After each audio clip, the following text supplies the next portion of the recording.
Не вішайте свої гріхи на Аллаха та злочини на іслам. Такими словами звернувся колишній муфтій Духовного управління мусульман України Саїд Ісмагілов до чеченського імама Мегомеда Хайтанаєва. Той перед російськими мусульманами виправдовував геноцид українців, назвавши це буцімто священною війною. Колишній муфтій, а нині парамедик Саїд Ісмагілов відповів просто з Бахмута, де наголосив, що саме народ України боронить свій дім, і для мусульман це джихад. А також показав наслідки русского мира. Вот, пожалуйста, дайте мне аргументацию, что то, что вы вот это вот делаете у нас в Украине, что это джихад.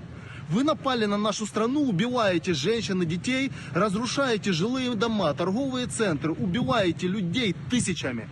Какой это джихад? Дайте мне далиль.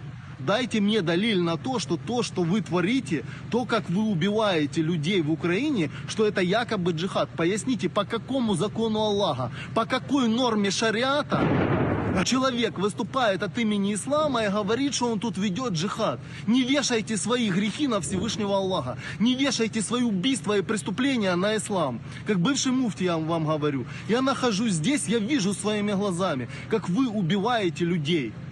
И я вам сразу хочу сказать, что здесь нет ни солдат Америки, ни солдат НАТО. Здесь мы, украинцы, в том числе и мусульмане Украины, защищаем нашу жизнь, наших детей, наши семьи от вашей проклятой орды.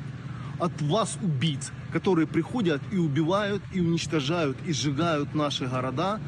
Вы называете Путина защитником ислама.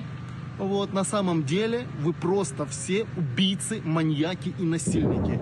Нету никакого оправдания перед Всевышним Аллахом. И нету никакой нормы в шариате, которая бы разрешала вам делать вот это. Вот это сейчас горит жилой дом.